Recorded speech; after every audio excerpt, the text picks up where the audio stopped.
Hello everyone, welcome back to my channel stock analysis. तो आज हम पढ़ेंगे Warren Buffett and the interpretation of financial statement book का chapter 48 which is written on shareholders equity part 2। So चलिए शुरू करते हैं अपने चैप्टर के साथ। जब हम कंपनी के प्रॉफिट यानी कि नेट अर्निंग को शेयर होल्डर्स इक्विटी से डिवाइड करते हैं तो अब हमें जाके कंपनी के return on shareholders equity का पता चलता है। वॉरेन बफेट ने इस चैप्टर में ये बताया है कि जिन कंपनीज के पास ड्यूरेबल कम्पिटिटिव एडवांटेज होता है उनका return on shareholders equity consistently high रहता है। एग्जाम्पल के रूप में हम वॉरेन की कुछ फेवरेट कंपनीज का एग्जाम्पल लेते हैं एज यूजुअल, जैसे कि कोका कोला का return on shareholders equity 30% रहा है, व्रिगली का 24%, हर्शी का 33% और पेप्सी का 34%।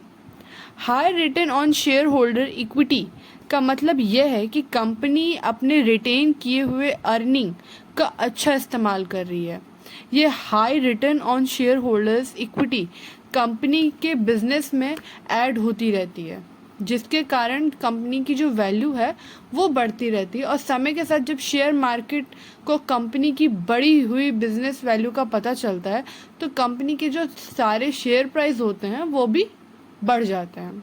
लेकिन कुछ कंपनी इतनी प्रॉफिटेबल हैं कि उनके अपने बिजनेस प्रॉफिट को रिटेन यानी कि इकट्ठा करने की ज़रूरत ही नहीं पड़ती, इसलिए इस तरह की कंपनी अपने जो प्रॉफिट होती हैं उसे शेयर होल्डर को डिविडेंड के रूप में दे देती हैं।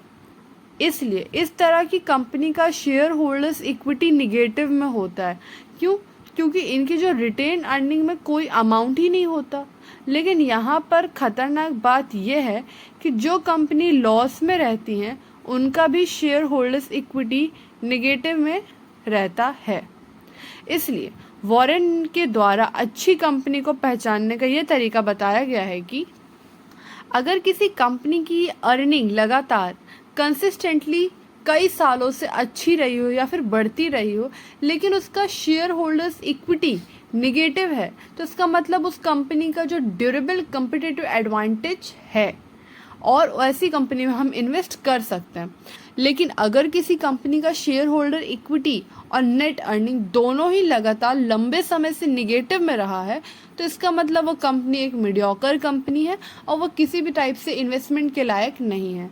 तो ये था एक बेसिक डिफरेंस ये पहचानने के लिए कि किसी अच्छी कंपनी जिसके पास ड्यूरेबल कम्पिटिटिव एडवांटेज है और किसी मीडियोकर कंपनी में कैसे डिफरेंस होता है जबकि शेयर होल्डर्स इक्विटी दोनों की निगेटिव हैं।